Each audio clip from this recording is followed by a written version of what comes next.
You are listening to the Playlist Podcast, the official podcast of The Playlist on IndieWire. I'm your host, Eric McClanahan, and with me on the line is Kevin Yeagernuth. Hello. Hello. Rodrigo Perez, our fearless leader. How's it going, Rod? Hello. And new to the podcast is our correspondent out in London, Oliver Littleton. How's it going, man? Good, yeah. How are you doing? Very good. It's really a treat to get you on the show. You're one of my favorite writers on the site, and it was just, you really killed it out in Venice. And Venice and Toronto are the two major film festivals that are now they're all wrapped up, and we're here to talk about the films that you guys saw, because my pathetic ass was in Portland the whole time, and I didn't get to go to any of these festivals, and I'm extremely jealous, because if there's one thing that's great about these major festivals is we're leaving the summer behind us, and now it's time to get on to some hopefully more adult, a little more interesting films that we can talk about. And Toronto and Venice are just these precursors and the big premieres for a lot of these films. And the one I kind of wanted to start with, and we're going to go to Rod for his thoughts, because he's the only one who's seen it so far, is I want to know about 12 Years a Slave, which is the new film from Steve McQueen, and it won the People's Choice Award at TIFF, which is actually a pretty... it is what it is. It's a festival award, but of course it tends to lead to other things as far as like Oscar award glory. If I'm right, the last few years it's been like Silver Linings Playbook won it last year, Slumdog Millionaire, King's Speech before that. Yeah, so a lot of films that have won this title, or this award at Toronto, have gone on to do quite well later on. So I guess, Rod, just to start off with, do you think this film, do you think it's inevitable that it's going to lead to Oscar glory? In terms of nominations, absolutely. What's cool about the Toronto Award is it's kind of heartening, because it's not an easy movie to watch. It's it's really unflinching, and it's brutal, and it's I don't know if I want to see it again anytime soon. You know what I mean? Mm-hmm. I mean, I really liked it, but it's difficult, and in a good way. It's a great piece of cinema. It's a great piece of art. It's a great piece of humanity, really.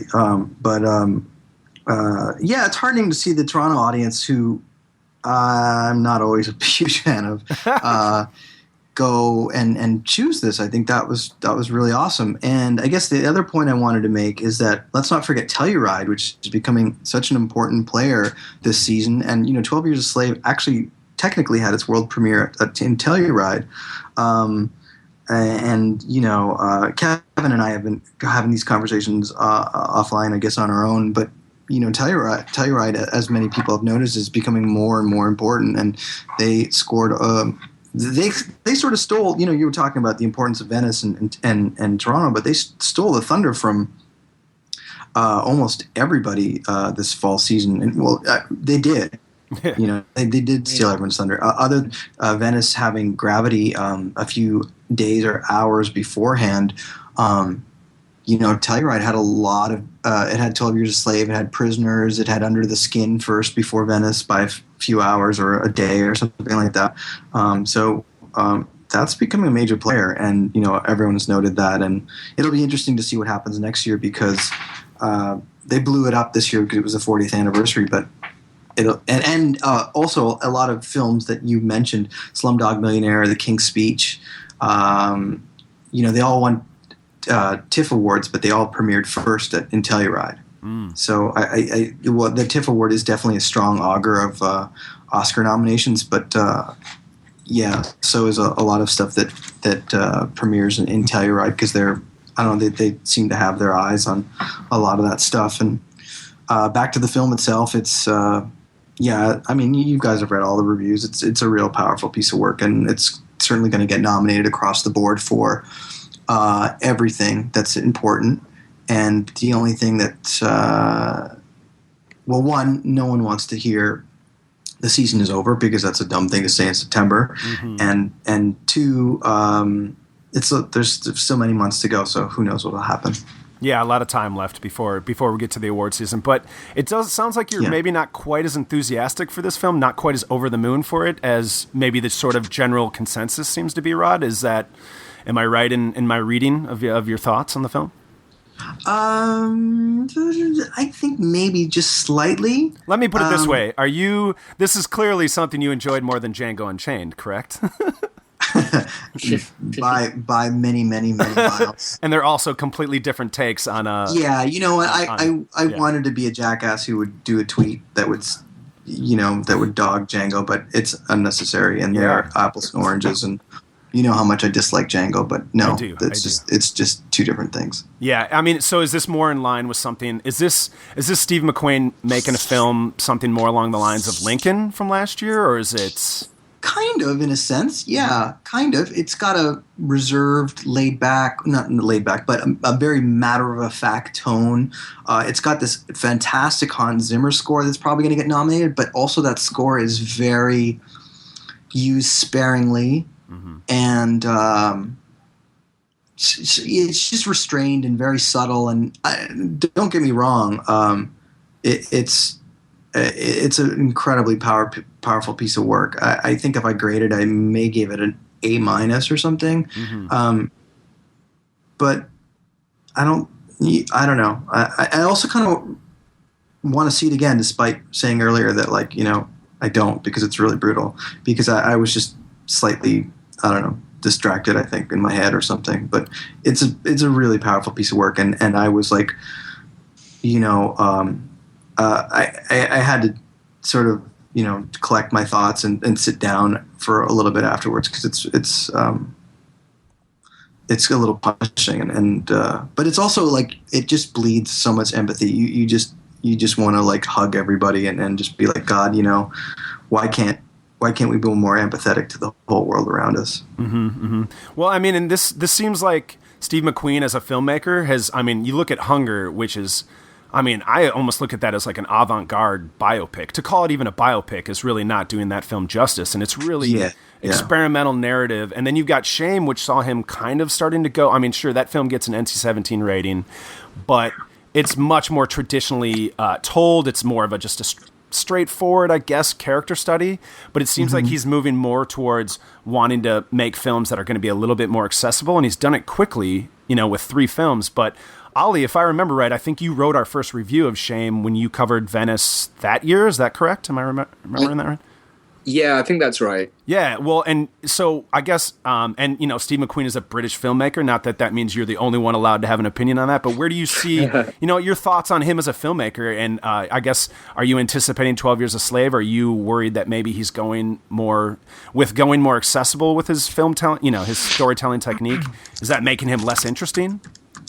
I don't think so. I'm always interested to see guys like him, and he's a particularly interesting example because he started off as an artist, and won the Turner Prize, which is the big kind of the major art award over here. He won that maybe 10 years ago, and he's always had sort of video aspects to his work, but there were definitely people who I think would have seen, from the art world, who would have seen Hunger and were like, sellout. You're doing something with a narrative now. So, like, I think the leap from that to his early artwork is in a way smaller than the leap from Hunger to 12 Years a Slave.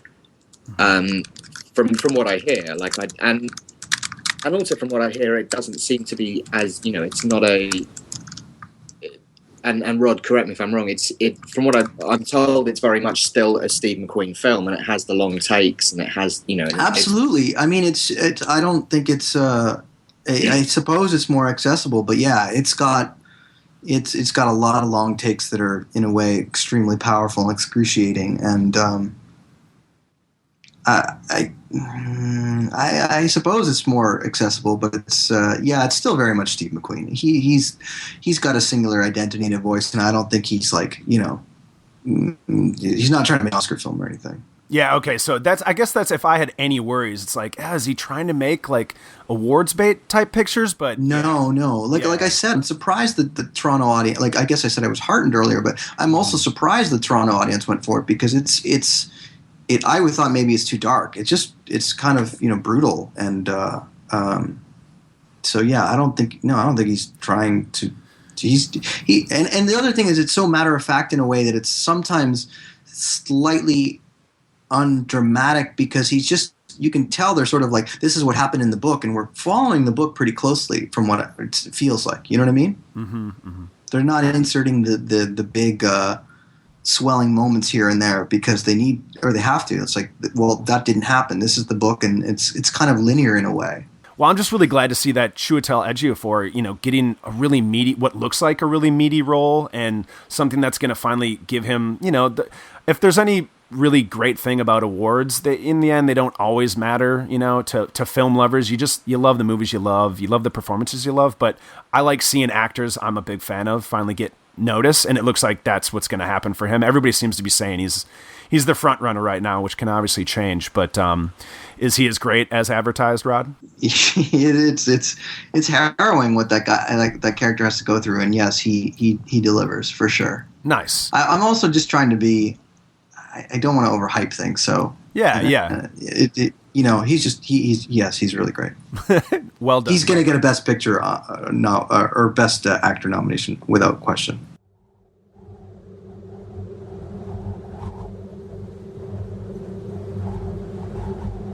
You don't want to wake up, do you?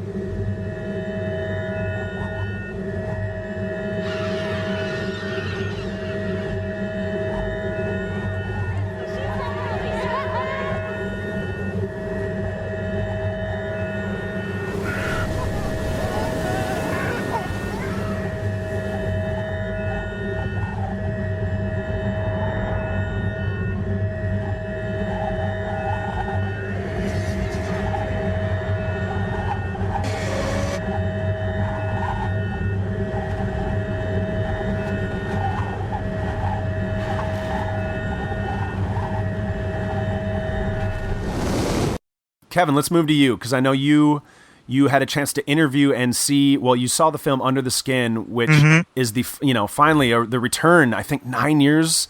Yeah, 9 years for Jonathan Glazer, another British filmmaker, and it took him, like I said, 9 years since his last film, Birth, which I'm pretty sure, Kevin, it's one of your favorite films of the decade, right? Wow.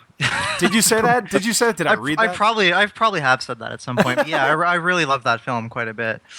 Well, and I remember before I had even started, writing and editing for the playlist, I was like, holy shit, this site is awesome. They're the one site that's saying how great this film Birth is, and it got me following you guys. So what were your thoughts on Under the Skin, this long-awaited return? It was probably the best, or my favorite film I saw at TIFF, and the thing that struck me as I thought about it later is it's remarkable because, it really finds Jonathan Glazer pushing himself as a filmmaker. I mean, this film, it's the premise alone. The premise sounds like it'll be sort of a standard sort of sci-fi horror piece of filmmaking. It's an alien comes to Earth and hunts men in the guise of Scarlett Johansson as a beautiful woman. But the result is just kind of mind-boggling. I mean, there's almost no dialogue, or there's very little dialogue. It really sort of doesn't stick to any sort of traditional narrative techniques. It really relies heavily on visuals to get across a lot of thematic stuff that really is quite interesting about like man's relationship to nature and all kinds of things. It kind of blew me away. There's the 9 years was worth the wait because it's a really fascinating piece of work. Nice. And Ali, you got to see it as well, and I loved reading your sort of response to our earlier Telluride review of the film, and you basically, you said something along the lines of that we maybe undersold it with that review, and you wrote a piece saying 5 reasons why it's the best film of the year that you've seen. So clearly you're a big fan too. I don't want to put all my eggs in one basket. It's certainly one of the best things I've seen all year. And for me, it was a slow burner. I kind of walked out and was like, that was something special. I need time to process that. And in a way, I was very glad that I didn't have to write it up immediately and didn't have to sort of jump to a verdict. I finished my piece on it 24 hours later, maybe, and it had just haunted me all that time. I'd seen 3 or 4 other films in the meantime, and it had really just I walked out of all these other things and was just still thinking about Under the Skin. Which is a rare thing, I think. Especially at a festival. I mean, you're just bombarded by titles all day long, for a week or maybe even longer. So for one to really stay with you, it's like that ultimate test in a lot of ways. Yeah, exactly. And even since, like, I'm dying to get a. Luckily, it's going to be at the London Film Festival in next month, so I hope I'll get a second chance to catch up with it then, because there's a lot of questions that. Well, not questions. It's not something that leaves sort of unanswered threads, because it's not so little. It's not a narrative film in a lot of ways, and in a way that it's going to make a really interesting double bill with Upstream Color. Oh, nice. It's very much that vibe, that sort of slight alt sci-fi kind of, and it's not that it's. I didn't find it inaccessible. I think it's all there. But I think it's, it sometimes goes more abstracted than some audiences are going to be able to deal with it. And sort of semi-famously, it was booed a lot in Venice, which is more down to just to a certain kind of European critic that doesn't. They prefer the Philomenas of the world to Just to follow up on what Ollie was saying. I too had the same reaction where, in the midst of a festival where you're seeing, 3-4 movies a day, I had the same thing with Under the Skin where, even now there's certain images and sequences and it must be said, the score is phenomenal. Like all of those things they still stick out to me now as like highlights of things I saw at TIFF. It's really a memorable piece of work, and I too am eager to see it again, because it's just, I don't know, it's just a really tremendous approach to what could have been a very different kind of movie. Well, right. I mean, this is kind of on the surface view of this film, but you read the plot description and it sounds like Species, right? I mean, yeah. I mean, and that's sort of what people say. It's like, oh, it's the art house Species or whatever, but right, it's kind which is obviously reductive. But on the surface, it just, I think what it sounds like is it goes to show like there's a million different ways to tell the same kind of story. I mean, that's what genre movies are. The good ones tell it in a new way. Well, I think it just establishes Glazer as like a really thoughtful, intellectual filmmaker. More than his previous films. He's one of those voices where I just really hope we're not waiting another 9 years to see what he does next, because I think he has such a unique vision and a unique way to use cinematic language to tell stories. So yeah. In your interview with him, Kevin, did he say anything about why? I know you asked him something about why did it take 9 years? Did he? Oh, it was really just him working on the movie. It went through a few different script drafts, and he said quite plainly he's the kind of guy he can only sort of focus on one thing at a time. And this was just it. This was just sort of what it was. What sort of obsessed him at the time, and he just stuck with it for 9 years through various scripts. Yeah, and he was just like, this was it. He did like little side things. I think he did like commercials here and there, but he was just like, yeah, I was working on this the whole time. Did he have trouble just getting funding for the film as well? I don't know. We didn't actually really get into that. And I also think just even how it was shot, which I didn't realize until after, but it was kind of done. They kind of just put Scarlett Johansson out in the world with a very brief outline and just said, this is what your character is going to do. And they filmed her with non-actors and actually just people out in the environment. And then as they shot, they would get releases from whoever walked into the scene or whoever she talked with. And so I would imagine that approach alone probably took longer or was more complicated than just a regular scripted shoot. Right. And Ali, you mentioned that this film does kind of close the loop as far as its storytelling. It doesn't leave threads hanging. I mean, that to me sounds like the opposite of Birth, which it really worked in that film. Like that's a film that can leave it open for you, and that obviously frustrates people. But what do you think what was it? I guess you said the crowd in Venice was looking for something more along the lines of a Philomena, maybe a little more digestible film. But is it that challenging of a film, or what was challenging about it that you think would, cause boos?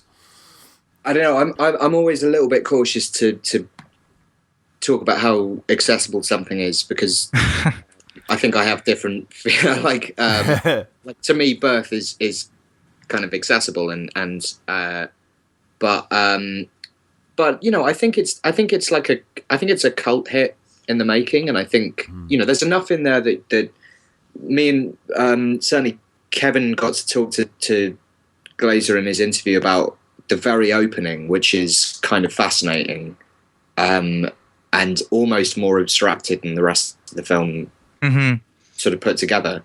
And there are definitely, there's material to talk about in there that will, inspire debate and disagreement and different interpretations. But it's a fairly contained. I mean, disagree if you feel differently, Kevin. But to me, it feels the narrative is quite contained and quite, and it's she goes on a path and you're left in a sort of. I feel that there's definitely a story there. No, I agree. I think it's very much a contained film. I think her character is a conduit for a lot of ideas that are brought up. Well, what's the story on distribution for that film? Is there any U.S. distribution in plan right now? Yeah, it got picked up. Okay. Who got it? A24, who did Bling Ring and Spectacular Now. Right. They picked it up. And Spring Breakers too, no? Yeah, they did Spring Breakers. They're definitely, right now the funny thing is we're talking about Under the Skin, and it's like whether it's accessible or not. It's like, it's like you can tell this, I can already tell just by reading or hearing Kevin and Ollie that like this is a playlist film, you know what I mean? Yeah, exactly. It's what you were talking about back in the day would be when you were reading the site. It's like, oh, these guys are on my wavelength. That film is sort of like on our wavelength. So whether it's accessible or not, let's face it, it probably sounds like it isn't to a certain audience, to the same audience who probably thought Spring Breakers was terrible. But so what, And A24 seemed to pick that sort of sweet spot of like films that we really like, those kinds of like sort of slightly left to center, like, arty, but not art films exactly. You know what I mean? Like Spring Breakers and Bling Ring and those films that bridge the line between sort of art house sensibility, but like there's genre sensibilities to them. Yeah, all the time. yeah. I always think of the Fountain as another title. It's like a playlist movie. Yeah, totally. Yeah. That's what it is. And A24 picked it up, and they'll probably put it out. My guess is next spring, 2014. The spring is always the season for like the smart indie films. Yeah, spring was damn good this year. So yeah, that's great. And I guess if you're a regular reader or to the site, this would be the film I think everybody's saying you should look out for sure.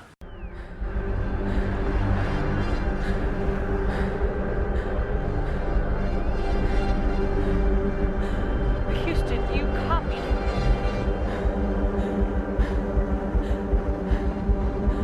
Houston, this is Mission Specialist Ryan Stone. I am off structure and I'm drifting. Do you copy?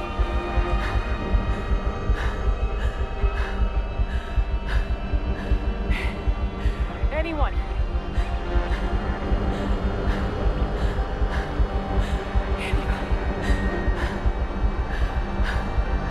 you copy? Please copy.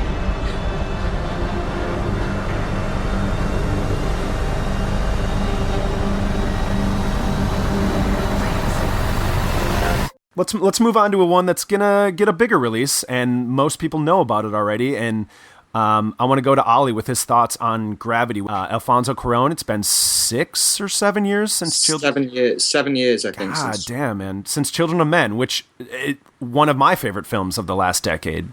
So a lot of people have been anticipating this film, and it sounds like it was worth the wait.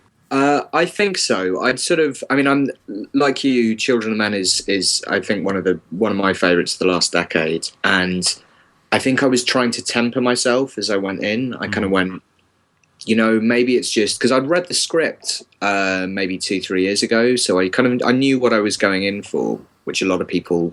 I was definitely talking with people even in the queue on the way in, and they were going, "Is it going to be like The Fountain? Is it going to be this weird like sci-fi mind bender?"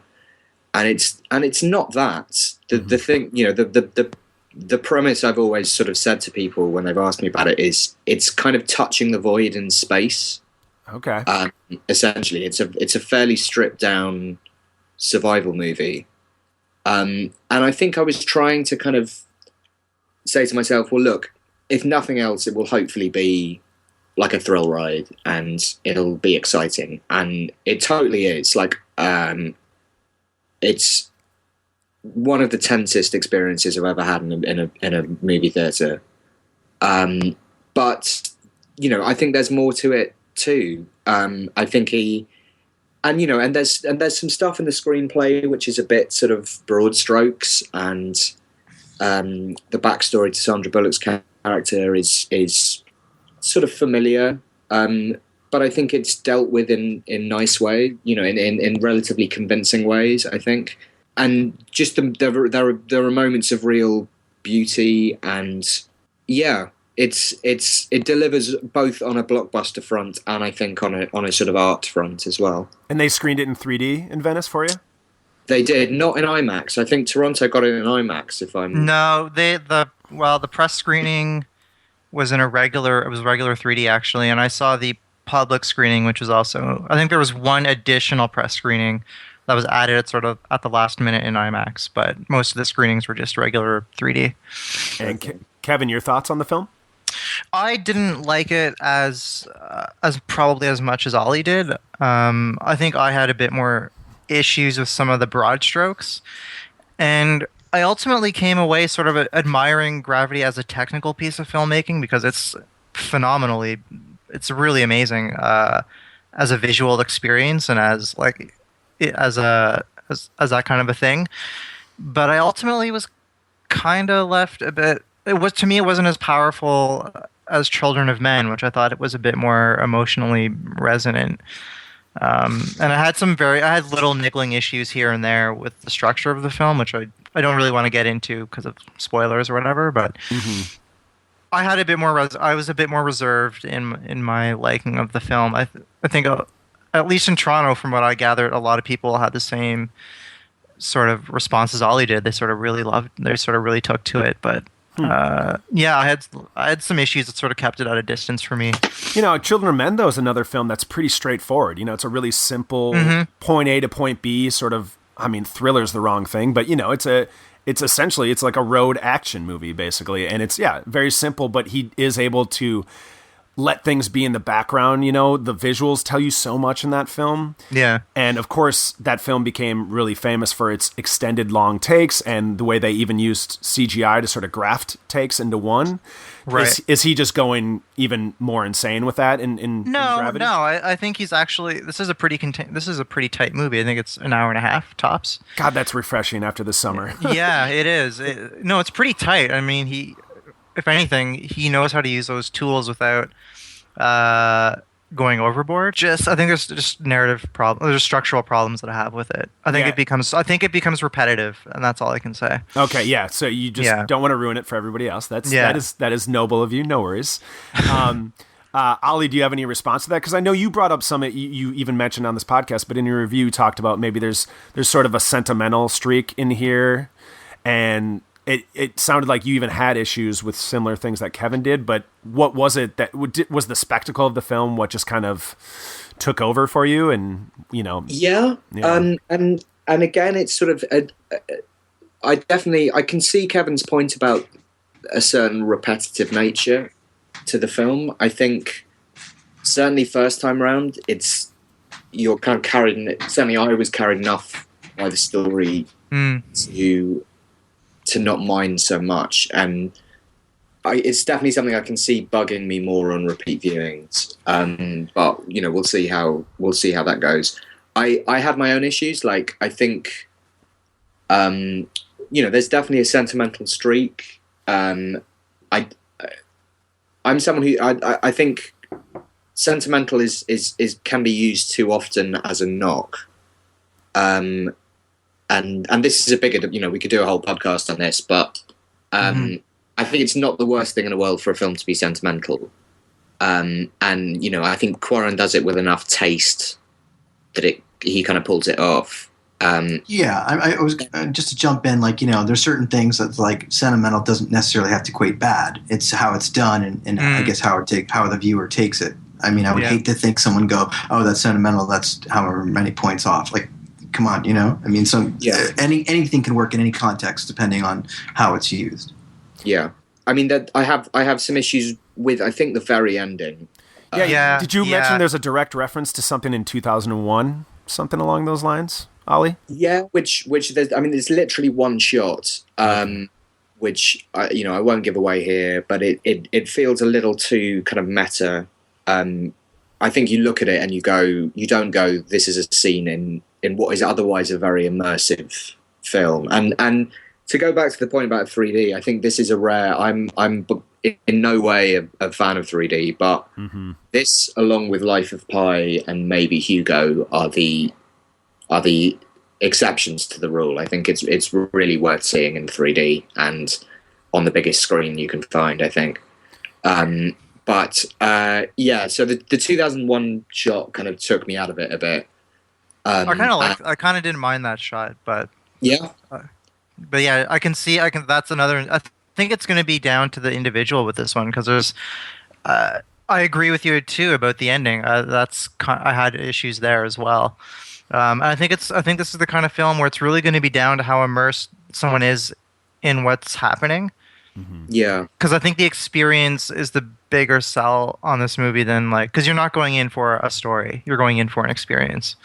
Do you think it's wise that they're going for a fall release date, or is this? I mean, because it does kind of sound like a summer movie, but yet there's an elevated pedigree to it. You know, I think it's going to do really well. I think there's not a lot.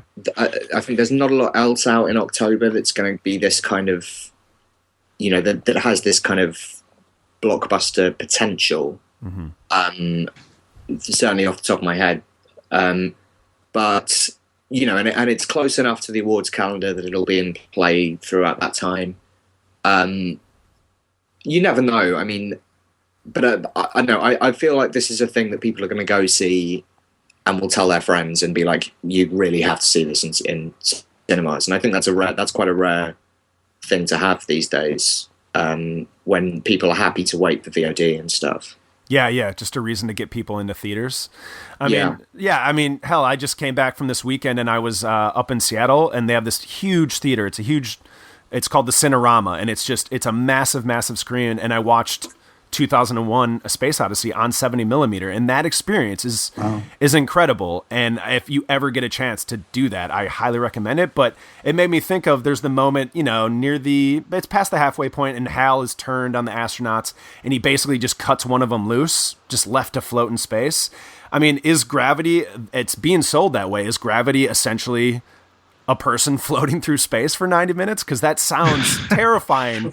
But it just sounds kind of. Yeah. But see, I think that sounds awesome. But but it's done well. I don't want to sound like I'm hating on the movie. It's done well. I think there's been a lot of effusive, over the top praise for the film. But I'm just trying to be the voice of reason, saying it's good, but let's not pretend it's the greatest thing ever made. It also has its issues, and there's things to talk about in terms of how it was done and what the approach was. That's all. It feels like it's a hard one to gauge. I mean, I implicitly have faith in Kevin and all his thoughts, but it is a difficult one to gauge, because there's been so much. It's been such a film that you just assumed people were going to love no matter what, from months ago, because the talk about it was so, you know what I mean? It's this self-fulfilling prophecy of excitement that turns into and that sometimes can that definitely makes me wary of other writers, you know what I mean, or other reviews, and when I'm I mean, I sent Rod a thing a few days ago of a movie vlogger who shall not be named, who called it one of the greatest films he'd ever seen in his life. Oh, I have a good idea who that. I have a good idea who that is. Yeah. And this is not. I'm sure he has his reasons, but it's definitely a film that I think is going to be it will attract that kind of reaction. And I think it's that kind of reaction is almost unhelpful, because it's not, you know, it's not that. It's you know, as much as I enjoyed it, it's, you know, it has flaws and it has issues. Well, and to expect the greatest film of one of the greatest films of all time anytime you go to see a movie is that's a podcast for us someday in the future too. Like who actually goes in thinking those things? Like that's not healthy to the audience that's waiting to see the film, and it's a dangerous thing, man. And Rod, you made me think of when you talked about the self-fulfilling prophecy element of it, is like, you look at something like Pacific Rim. So many people, specific bloggers, were so excited for that film that it was almost like they were obligated to be like, this is everything we wanted it to be. And, you know, we came down in our last podcast that it really wasn't. So it does start to muddle the conversation and lean it in a way that just like, let's calm down on the hyperbole. That's usually my thing. What do you guys think, just on a slight tangent, but still tied into Gravity? I really, I always admire a film that its experience is so terrific or so immersive that it blinds me to flaws.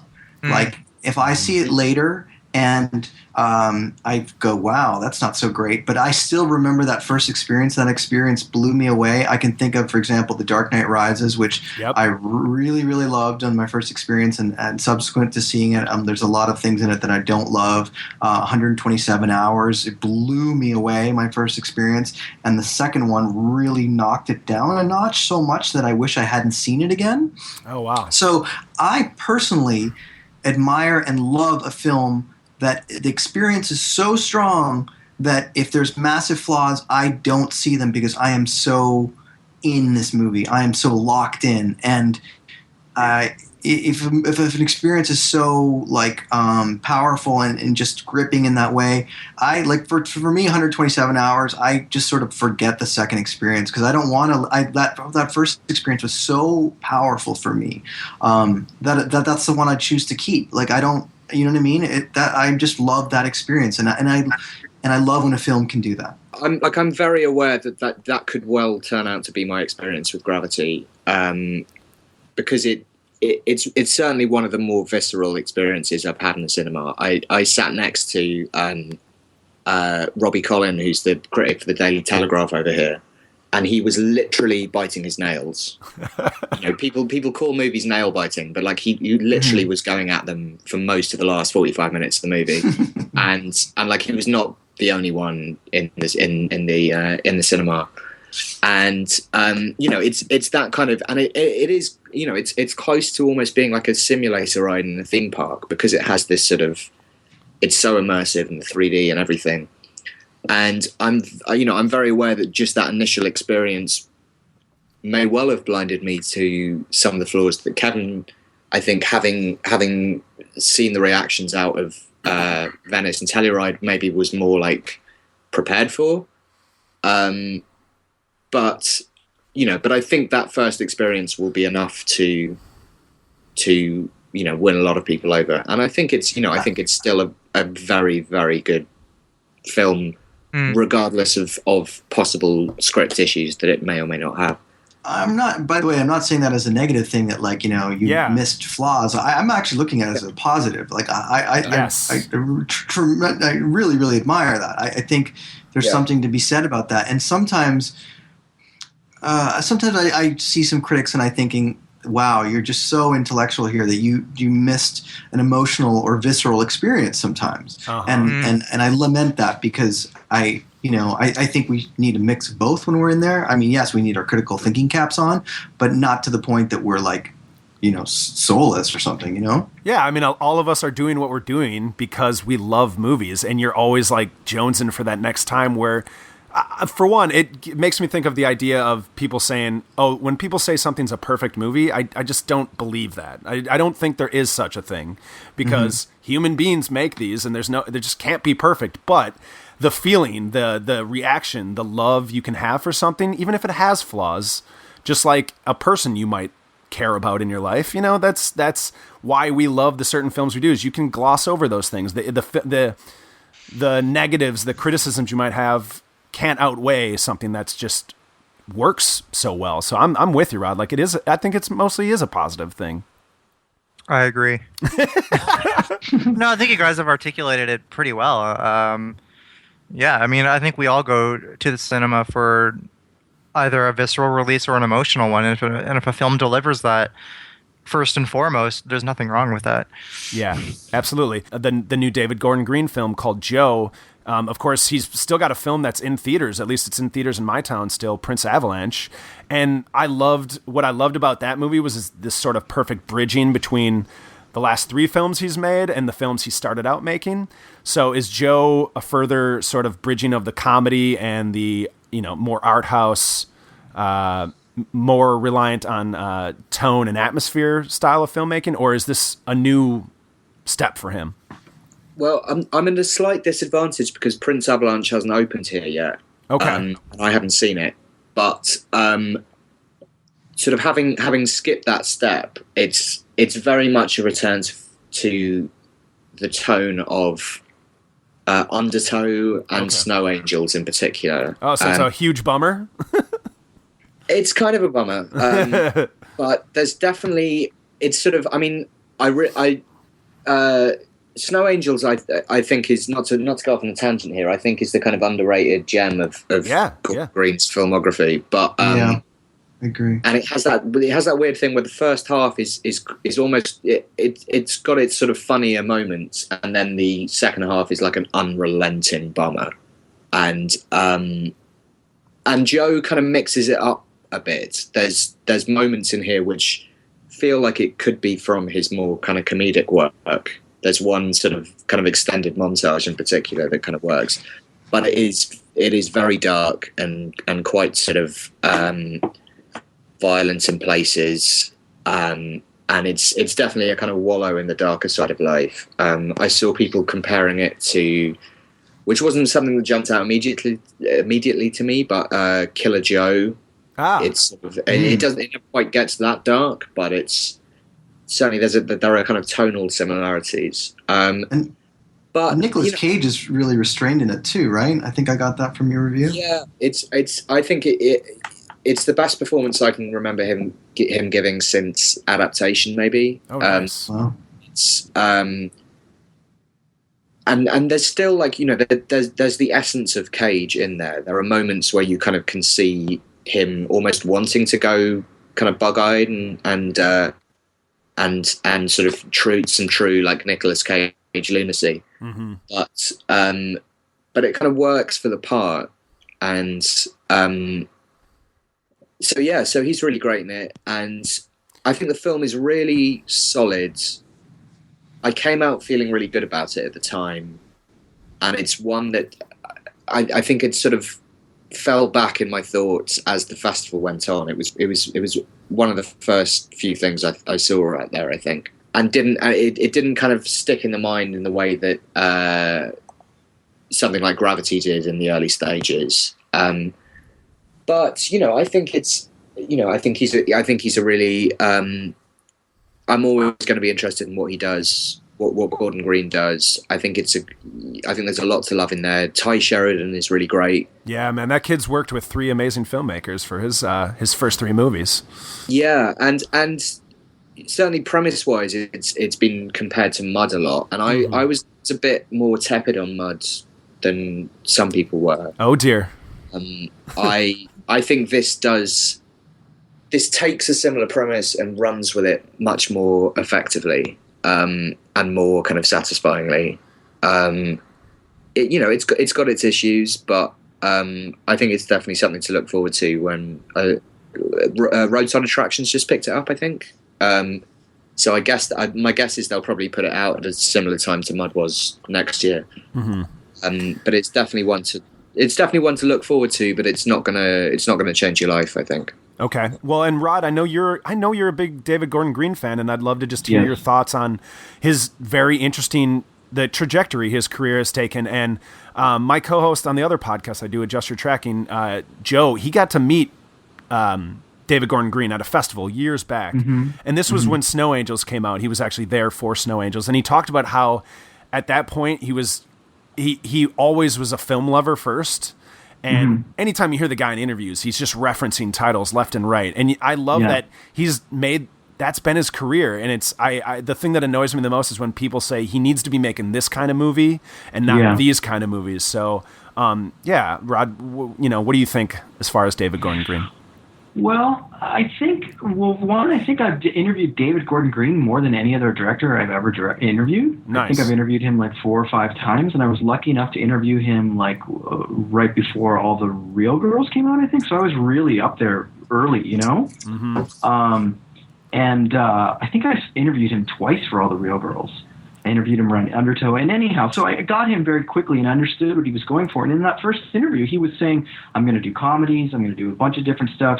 You know, he told me that Soderbergh, Gus Van Sant, all the electric ones, all the chameleons, those were who he wanted to aspire to be. And he said that in almost every interview. And for me, I knew it. You know what I mean? I got it, and I was like, so then when he started doing all these comedies and stuff like that, it wasn't a big head scratcher for me. He said what he was going to do, and he did it.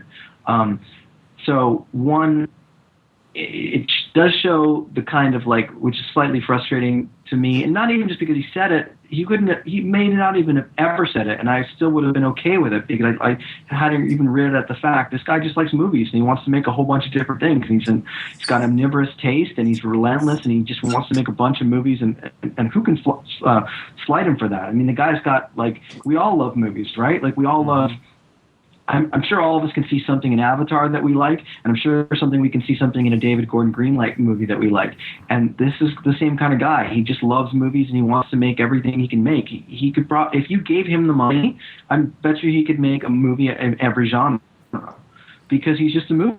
And he's seen them all, and he wants to do that. And I tip my cap to that. I admire that, and that's what I think is great. So the head scratching sort of like, why did he go and do these comedies? Is like.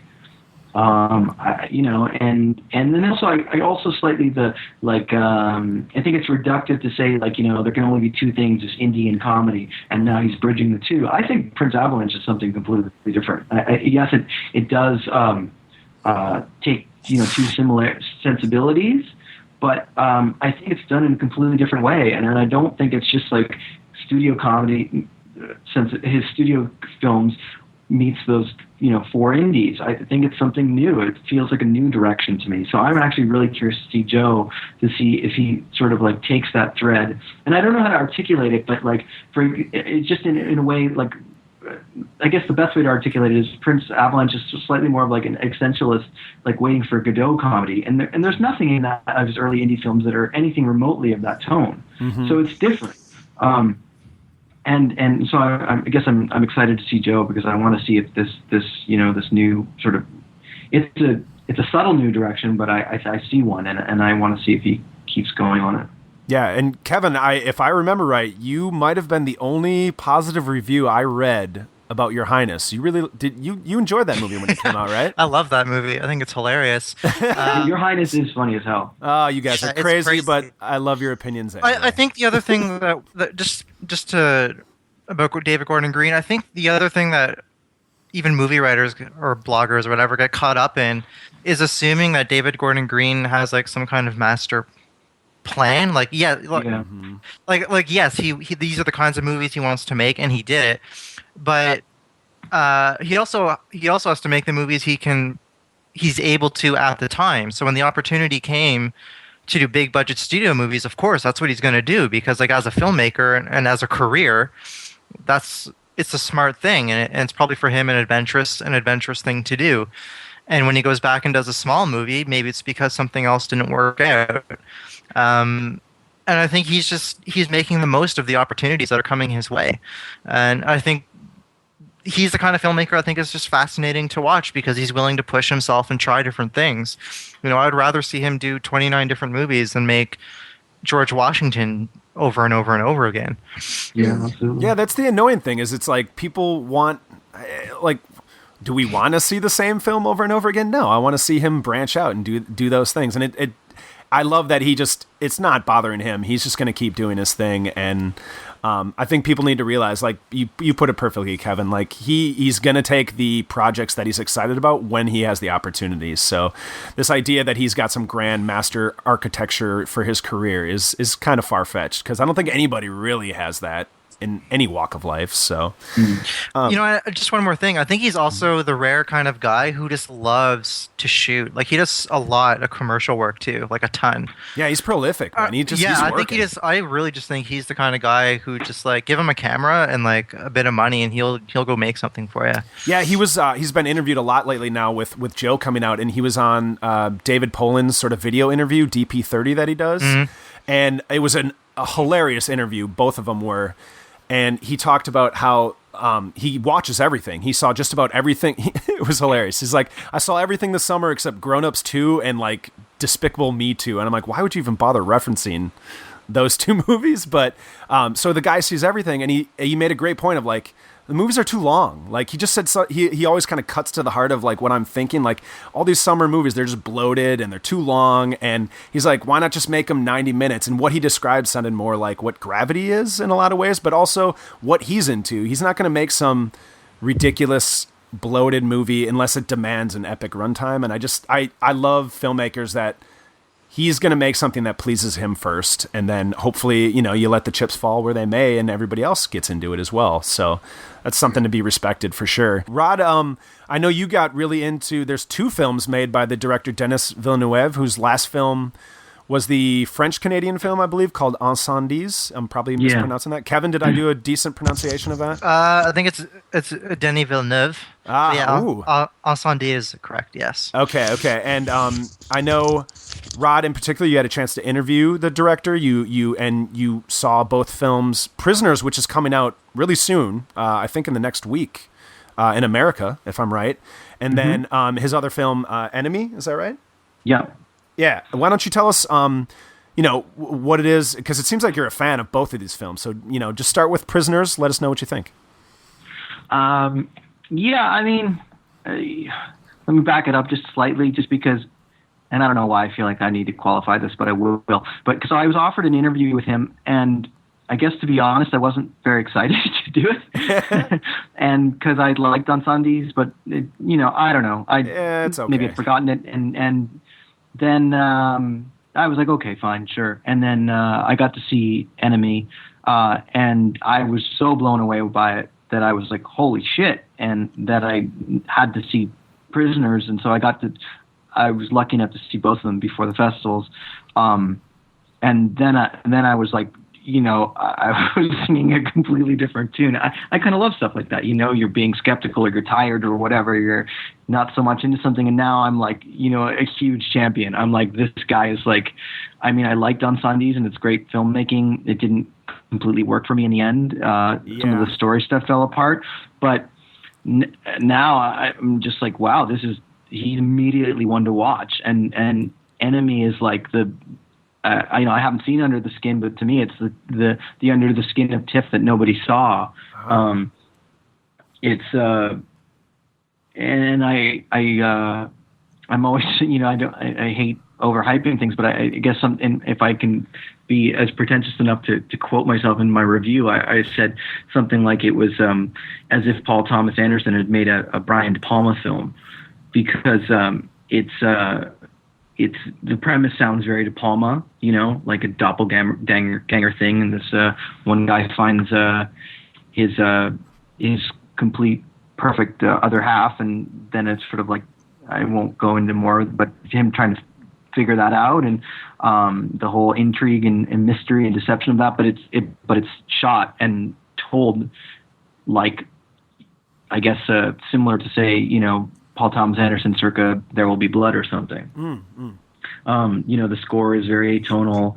It's very claustrophobic. It's enigmatic. It's beautiful. It's actually kind of ugly in a beautiful way. The way it's shot is quite kind of it's like a cigarette yellow over the whole thing, and it psychologically it does wonders for the movie. And it's just a Kafkaesque mind bender, and it's awesome. And so then I saw Prisoners, which is very different, but still has there's just a really unnerving, tense quality to it. You can tell this is a filmmaker coming into his own, which is really exciting to watch. Yeah. He's just his command of tone and just there's so many. There's some of my favorite moments of Prisoners are just like shots, and I'm not a shot person. I don't care about length and that kind of crap. Sorry, I feel like people fetishize a lot of that stuff, and I don't have much interest in that anymore. I think I did when I was younger, but there's so many shots that just to sort of burn portentously in my mind, that was just like, wow, this is something. So yeah, I'm definitely on board that train. Cool. Is it, the thing I remember about Incendies is that the ending, which had a twist element to it, that kind of undermined the film for me too. The fact it almost like lessened it in the fact that it's like it didn't need to rely on a sort of shocker or an attempted shocker ending. And does he go for anything? Is his story structure in either of these other films playing along those lines? Did he write Incendies? Because Shit, I don't know. I can't remember, and he definitely didn't write these two. There's, I suppose... Incendies is based on a play, and then he adapted the play. Okay. Right. Okay. Sorry. Yeah. So he didn't write either of these, and I suppose there's some twists in the in Enemy, but it's more of just like a kind of slightly it's not accurate to call it a mind bender, but there's elements of that. It's more of a movie about identity and self-crisis, without explaining too much about it. But it's and it's also about it's a psychological, like, id versus ego type thing. It's and I can't talk too much about it because I don't want to spoil it, but some of the qualities of the male psyche in particular are quite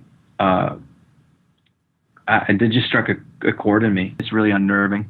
Well, and did he when you talked with the filmmaker, did he cite why him and Gyllenhaal, like, did he just find a fellow, an actor that was perfect for the kind of stories he wants to tell? And did they make these both just one after the other? Yeah, they made Enemy first, and then they made Prisoners, and it basically was I wrote an article about it because I interviewed both of them, but long story short, Gyllenhaal was longing to do new things. Villeneuve had, it's sort of like just a good,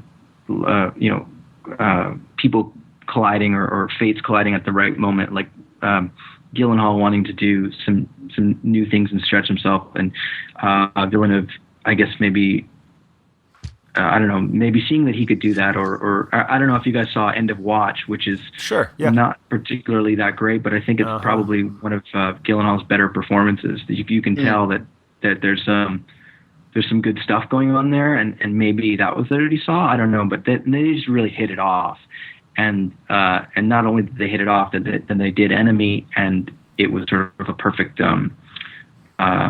collaboration, and so. It was, I think, for Villeneuve, it was like just pretty. It was like, just like, yes, I have to work with him again. So yeah.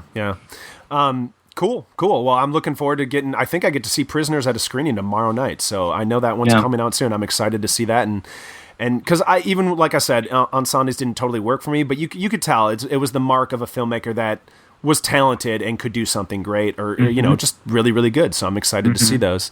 I'm curious about, if you don't mind me asking, is to Kevin, because Kevin also saw Prisoners, and I know some people have dogged Prisoners, and there's certain elements that they didn't like, and I guess we can maybe not talk about them too specifically because you guys haven't seen it. But Kevin, what are your thoughts on Prisoners? I really liked it. I think I had the same reaction you did, in terms of I didn't know what to think going in. I didn't have any real feeling about it either way. I'd seen your review you did out of Telluride. It was very positive, but I was still going in kind of, I was looking forward to it, but not feeling any way, and I was kind of really admired the film quite a bit.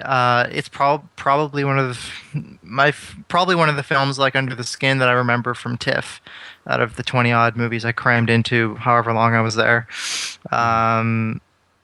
What struck me about it, a few things, is that it is a remarkably dark story and a remarkably grim kind of film. Like, we haven't really seen anything this dark from a studio in a while.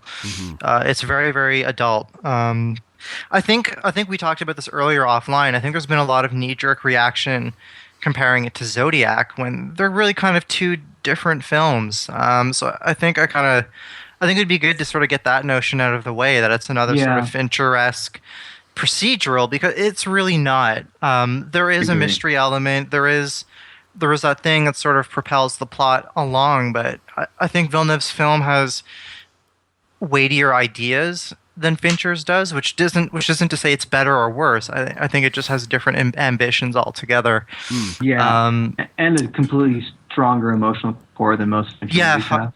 Yeah, I would agree. It definitely plays with a lot more really complex emotional ideas, more so than any of Fincher's films have, which tend to be more driven by sort of singular ideas, like, I guess in the case of Zodiac, about obsession or whatever. Prisoners has a sort of really complicated emotional core to it. That for me is what stands out about it. It's not the mystery. It's sort of these really smart ideas about the line between who we are between being a criminal and a and I guess a good person, and cycles of violence and things like that. And just talking about the ending again without spoiling anything, it'll be interesting to see the reaction to it, because at my screening there were certainly some people who were sort of surprised that it ended when it did, but I think it works for the story it's telling. Yeah, that ending's really bold, right?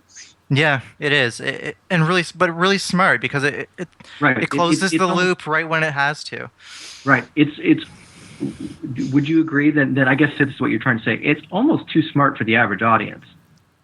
I felt like people were going like, wait, what? That's it? I'm not sure what happens. You know what I mean? Mm-hmm. Yeah. No, I think most audiences will want to see the extra scene that I think a lot of movies would do, and I think would diminish the story it's going for.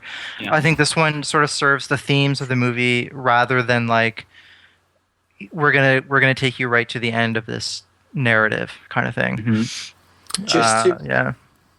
Just to sort of butt in with my talking about the audience reactions and slightly with my like awards hat on, but you've both talked about we've had conversations offline about how dark it is, and you were just talking about the ending, but I thought it was interesting to see that it was the runner-up for the it was.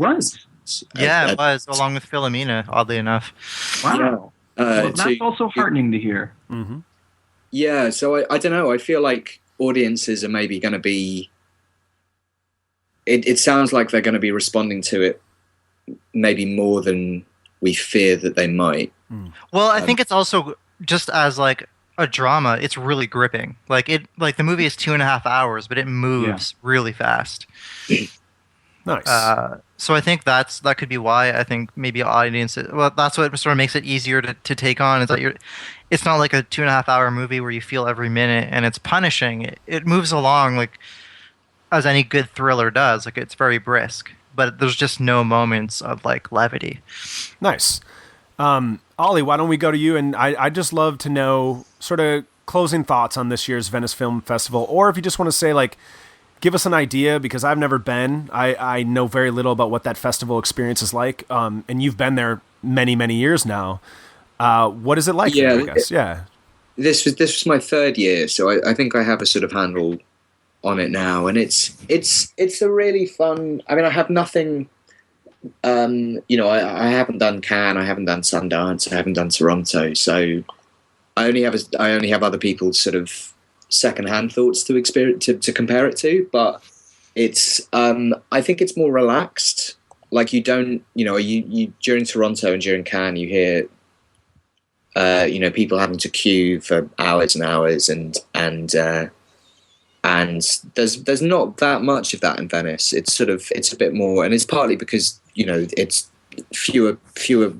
Everybody goes to Cannes, everybody goes to Toronto. Venice is slightly more kind of select, just because some people, it's not worth their while to send someone, and it's just an interesting environment because there's a sort of faded glamour to the Lido. Have you guys seen Death in Venice? No. The Death in Venice is set on the Lido, and it's sort of that kind of vibe. Like, it's a sort of faded glamour. The buildings are all in sort of, I think they were built by Mussolini, so there's this slightly like fascist undertone to seeing them in, and they tried to build like a new sort of complex right next door, and started work, and then realized it was full of asbestos. So there's this sort of building site that's been there for about 10 years now. So it's a very odd. You feel a little bit like you're in The Prisoner or something. Like, it's a kind of odd vibe. So that's more, that's more what it's like to go to Venice. This year's festival, I thought, was really. I feel like they've had heavy hitters in the past. Mm-hmm. Last year was Terrence Malick and Paul Thomas Anderson, and Spring Breakers and some other stuff. Mm-hmm. This year it was, gravity aside, I think there were less like really big premieres. But Venice is kind of like that, is it not? Like, I find that Venice is doesn't. I think it's been getting bigger and bigger in the last few years, and it's been kind of in its own world in terms of awards and things like that, and not a very strong augur. You'll remember the main prize was given to the Diploma Redacted the one year, and that movie did not make a dent in the U.S. or anywhere else. I think it literally made about $40,000 at the box office. Yeah, that's what I mean. You're saying it's not heavy hitters, and I'm sure you're correct and all that, but I do feel they're slightly more. But even then, like, Pieta was the what is it? The Golden Bear. The Lion. The Lion. So that's what won last year, correct? Mm-hmm. Yeah, that's right. And that doesn't really make a dent anywhere. I feel like those guys are really in their own world. Like, they gave Brad Pitt the best actor for Assassination. Yes, and Assassination was completely ignored outside of that. The one year they gave the Golden Lion to the Ang Lee NC-17 film, and that completely was ignored. It's interesting that those guys are, in some ways, I guess you could say that it's in their own little world, at least in terms of how the fall festival, film festival affects the fall season. Mm-hmm. Yeah, and I think it's a real cinephiles festival, I think, and I don't know, it's going to be interesting that the Alberto Barbera, who's the director, gave some quite sort of confrontational interviews where he was essentially going, I'm really fucked off with Telluride for premiering Under the Skin, and I think it was the Errol Morris film as well that they kind of had sort of taken from under their nose. Was that why he said the one comment that stuck out to me was he said, more and more I'm having a difficulty with American filmmakers and kind of fuck them, and I'm not sure I want more American films at the festival anymore. Yeah, well, I think it's partly the distributors are going, like, I know he wanted Gravity in competition, and Warner's, I think, have a kind of policy that they don't, they're fine with doing out of competition stuff. They had Contagion there 2 years ago. They had The Town 3 years ago, I think.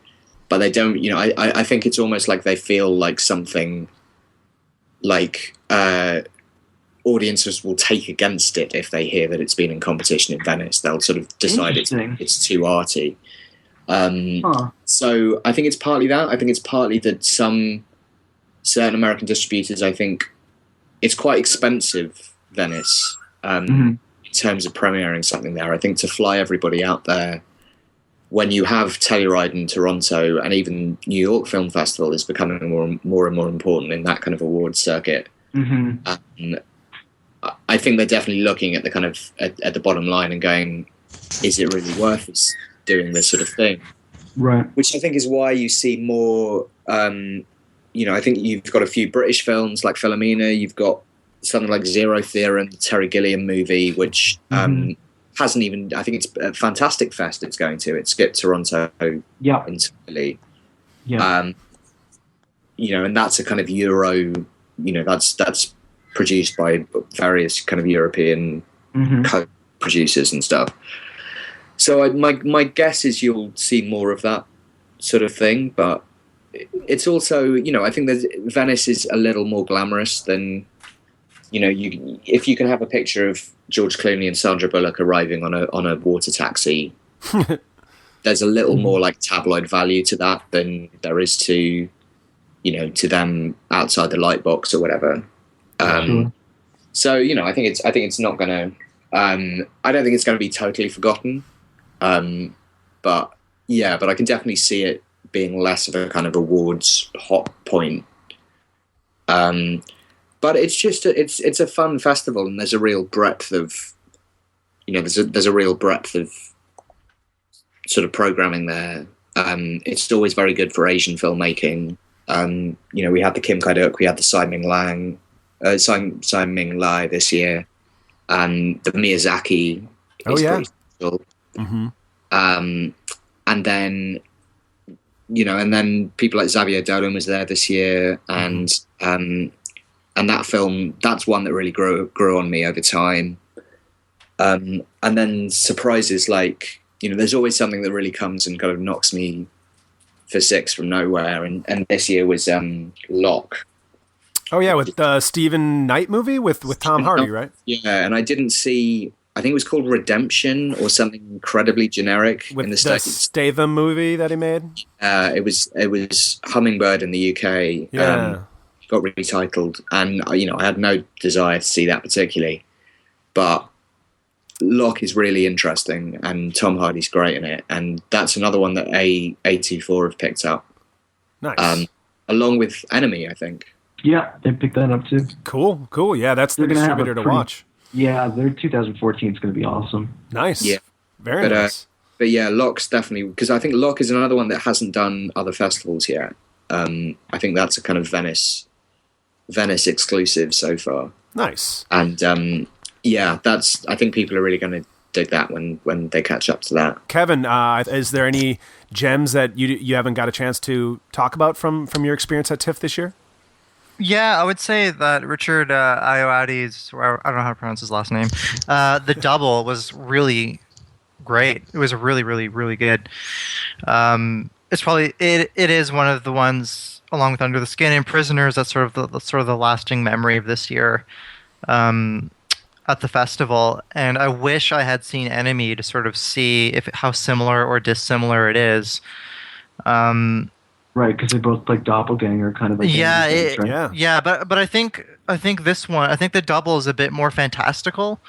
It kind of takes place in like a sort of steampunk future past. Right. Like it's Some sort of people time. said I heard a lot of Terry Gilliam.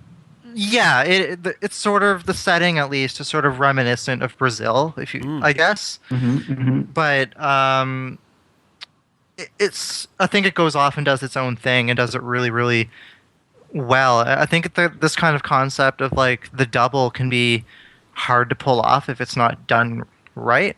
But I think just from hearing you talk about Enemy, I think this film is probably a bit more absurdist because it's very. Yeah, it sounds like it has a good sense of humor too, right? Yeah, it's very funny, very, very funny. Like dark, but also funny, right? Yeah, it takes the premise, and it is kind of dark. I think that's even overstating it. It's more of a black comedy, I guess, is the way to put it. And Eisenberg is great. He plays both roles like really, really well. One is sort of plays on the sort of nebbish, awkward guy we always know, while the other is sort of like this crazy. It's almost like Mark Zuckerberg, like even to the extreme. Like it's just sort of this real pompous kind of ass. Did you see Night Moves, Ken? No, I missed it. Scheduling issues. Yeah. I'll really because I thought he was. It's one of my favorite performances of the year is Eisenberg in that, and nice. I feel like it's really having a moment between those. I mean, in the double, I was kind of like, wow, like this kid is like, he's really putting forth some like really interesting work because he created two really distinct characters in one film, and they both sort of work really well, and they're both physically different and a lot of differences between them, and they're both fully realized, and it's just really well done. Very nice. That very sounds nice. great. I really want to see that. Yeah, that was good. Yeah, do we know any distributor that one got picked up too, did it not? The double? I don't know, actually. I don't think so. I don't think it has yet, but I hope. Yeah. I don't think it has yet. I wouldn't be surprised if A24 has their eye on that one as well. Nice. Yeah, it's again, it's one that's sort of already in genre driven. So Cool. yeah. I wanted to hear a little bit of Ollie's thoughts on Night Moves. Yeah, it wasn't what I was expecting from Kelly Reichardt at all. It's her most accessible, right? Yeah, I think that's relatively speaking, but it's but no, it's sort of almost Hitchcockian. Was the thing I walked out of it and didn't you compare it to Patricia Highsmith stuff like Strangers on a Train and then even Talented Mr. That was the Xavier Dolan one actually. Oh yeah, I'm sorry, you're right. Patricia Highsmith, but they were an interesting. I think they were on successive nights at the festival, and they were an interesting double bill of sort of directors who haven't done that kind of thing before, going into kind of full on thriller territory.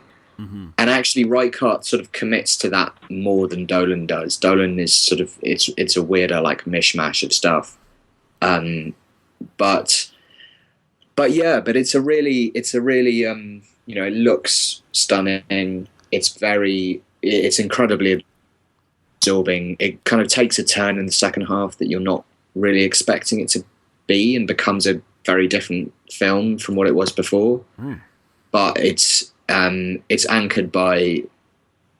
anchored by Eisenberg, who is doing some really, really interesting stuff.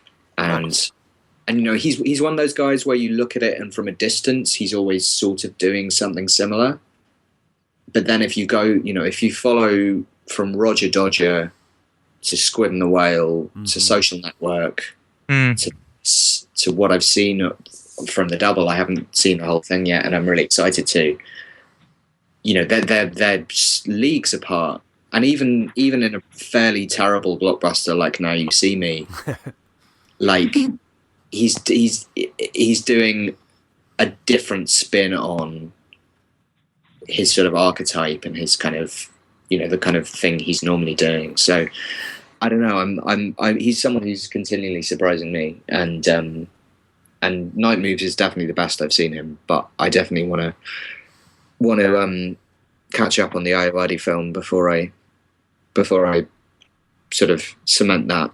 Nice. Well, and it's just good to hear that Kelly Reichardt sounds like she's continuing to do strong work, because she's one of our better independent filmmakers. The film makes a really good use of its kind of Pacific Northwest setting as well. And in a lot of ways it's it's very different from Meek's Cut Off, but sure, in some ways it's a kind of companion film.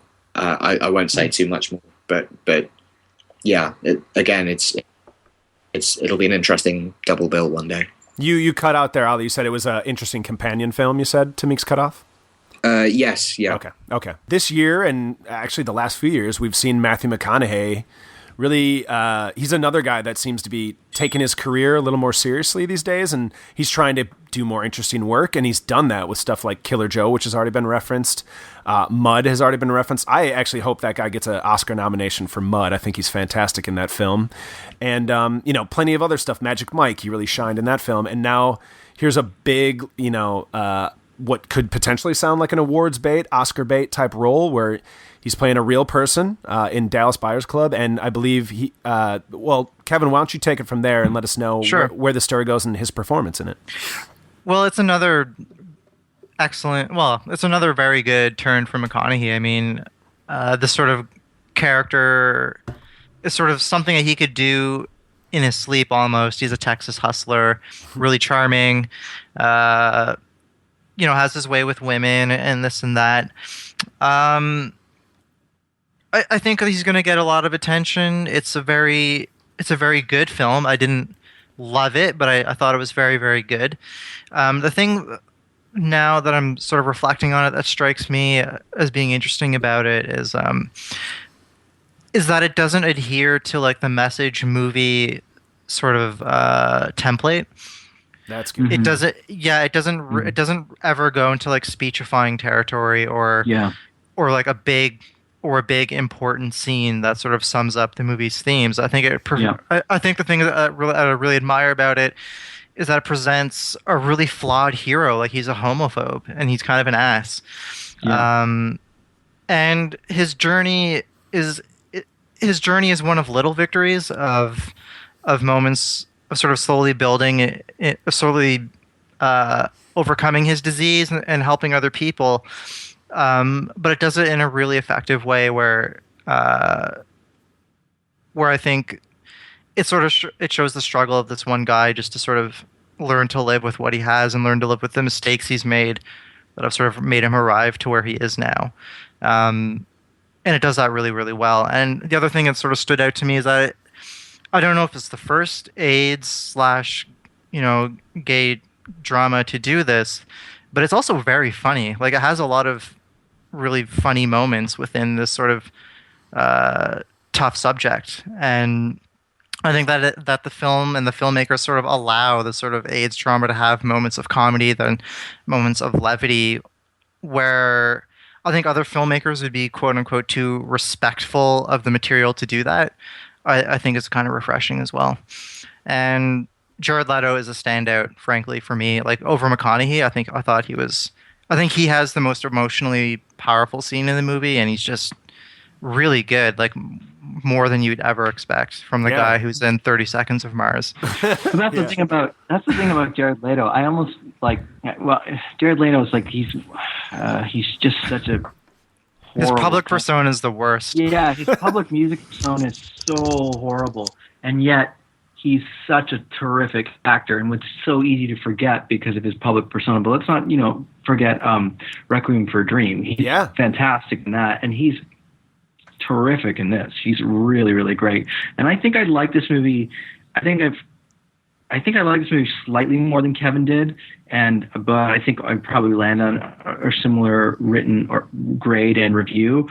But just to slightly different. I think McConaughey, yes, he can do this role in his sleep, Texas Hustler, but it's a Texas Hustler with a different edge. There's a dying mortality streak in the sky that really, like, it's different. It's not just like the charming, like, hey, all right. This is something different. And McConaughey has in particular some really awesome scenes, and I think he does some really terrific work. And I mean, just the weight thing, I know it's like a physical thing, but it just burns throughout the rest of his performance. You know what I mean? You feel all that. And otherwise I think I really agree with Kevin. And it's slightly becomes a little, it's really weird how in the beginning I was like, wow, this is fucking terrific. But then it becomes slightly more conventional. And Jennifer Garner's character unfortunately sort of like anchors a lot of the sort of like, there's sentimental moments in this movie that work, and then there's some sentimental moments that don't quite work, and her character seems to anchor everything about the movie that's conventional. There's some stuff in there that I almost kind of wish her character didn't even exist in the movie, but they had to they introduced her and they had to give her something to do. But unfortunately her character kind of weighs it down with some sort of broad stuff to it, but it's really solid. He's great in it. Leto's great in it. They're both probably going to get nominated. I won't be surprised if the movie gets nominated either, because it might be a little bit more standard, but it's easier to digest, and those tend to be things that award season like. But then again, as we're talking about 12 years and Prisoners, the award season, or at least the Academy, they always tend to surprise us, So yeah, now that they even have the 10 or the potential for 10 Best Picture nominees, they can throw in those movies every now and again for sure. Yeah. Yeah. So I could see all three of those being nominated, even Gravity too. Ollie and Kevin, you both saw Rush, the new film from Ron Howard. Not exactly my favorite filmmaker, but I end up always seeing whatever he does. And I know you guys have sort of opposing views on it, or maybe slightly opposing. But Ollie, why don't you lead us off and let us know what you think? I didn't hate it, but it's very much a Ron Howard film. Like, it's a slightly and he's sort of he's gone in. He's got Anthony Dodd Mantle in to do the cinematography, and it looks great. And it's kind of HBO Ron Howard in that there's like swearing and boobs. But it's Backdraft era Ron Howard. Yeah, exactly. Sure. And I like the performances. I think Daniel Bruhl, I'm surprised he's got the kind of Oscar buzz that he has, because I think he's decent, but I found some of the kind of prosthetic stuff early on. He's got these sort of teeth that were quite distracting to me. He looks really gnarly. I was going to say, like, he looks really ugly in this movie, and maybe that's where people are like, wow, that's bold or something, but yeah, he looks nasty. Sort of, like Nicky Lauder, the character he plays was never like a particularly good looking guy even before his car caught fire. Right. So like, it's definitely a sort of, it's trying to be sort of trying to have some kind of fidelity to the real guy, but I found it kind of distracting. I actually really liked Chris Hemsworth in it. Which I sort of wasn't expecting to. You kind of slightly dismiss him as a kind of, as a space Viking. And I don't know, he reminded me of like 70s Robert Redford in it. He's got this sort of easy charisma and a sort of slightly broken integrity to him. So I liked him a lot. I just thought the script was a bit... it's Peter Morgan, and it's quite conventional, and it's sort of it brushes against something quite interesting every so often, and then it doesn't really engage with it. And ultimately that's it. It's a perfectly it's decent. It's definitely a crowd pleaser, and the audience I saw it with really ate it up. It seems like it had good sort of responses at Toronto and stuff. And Howard knows what he's doing, and there's some really tense stuff as it gets into its final act. I just found it a bit beige, I think, for me. But Kevin? I don't know. I definitely liked it more than Ollie. I do agree that Ron Howard can be the most beige of beige filmmakers, and certainly his last few movies have been pretty bland and boring. But as like a piece of like pop entertainment, in that realm, I think it's really well done. I think it sort of goes beyond. Like, I was expecting a standard straight up sports biopic, just based on like these two guys and their rivalry and racing. And I really was not looking forward to this movie at all.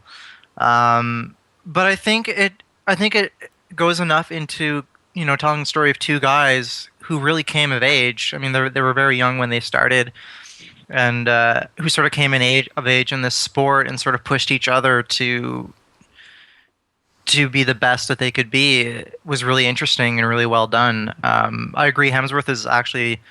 Like, I didn't really think of Hemsworth as like an actor, I guess, until now, because yeah, what I mean. Like, he's really good, and you're right. He does have like a very, very easy charisma.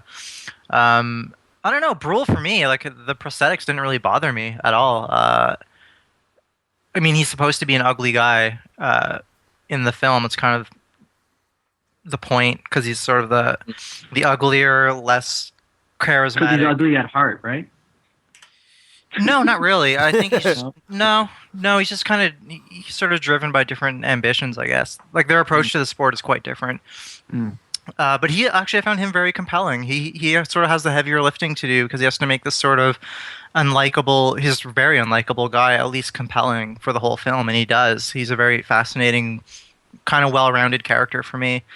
So yeah, it worked. It does look great. Anthony Dodd Mantle does some great stuff. I think even the racing, which I find to be the most boring, quote unquote, sport on the planet, is actually that stuff is really well shot, and I found really engaging and thrilling and very exciting. And I knew the whole story inside and out, like before going into the movie, but I found it still very tense and in all the right places. So like for me, like whatever, Oscars or not, I don't know, but as just an entertaining 2 hours, like in a theater, I think it was a very slick, well-made thing. Probably the best thing Ron Howard has done in a while. Cool. All right. Well, guys, I think that's as good a place as any to wrap it up. There's plenty more films. I know you guys did a hell of a lot of work in the last couple of weeks covering films, and I applaud you for it. And again, I'm extremely jealous that you got to see all these before me, but you did great work, and it was great talking with you. Kevin, is there anywhere you'd like to point people beyond the playlist that they can find you? Maybe a Twitter handle or anything like that? No. Find Kevin on the playlist. Yeah, he's there every day. You can find him there reading his stuff for sure. And then Rod, same with you? Yeah, I'm there. You can point me. I would point you to my Facebook page, but I don't want you to be there. So no, the playlist. You heard it here. Don't go to Rod's Facebook page. And Ollie, is there any Twitter handle or anywhere else we can find you online that you'd like to point people towards? I do. I have my own Twitter, uniquely today. I'm at Ollie Littleton. Littleton is a complete fucker to spell. At some point, Google will hopefully autocorrect you and point you in the right direction. But there you go. Yeah, Ollie, it was a treat to have you on, and I know all you guys said before. It's like we all got to hear each other's voice now for the first time, so that's quite lovely to have that, and we look forward to bringing you on some more. Okay, well, yeah, again, you guys, it's always a treat to get to have you on the podcast, and I look forward to have you, Ollie. Yeah, man. Yeah, definitely. No, great to be invited. Absolutely. Let's do this again. Definitely. Yeah. Absolutely. Cool. Let's do it again, and we'll do it soon. And look forward to reading more of your guys' work this week on the site. Thanks.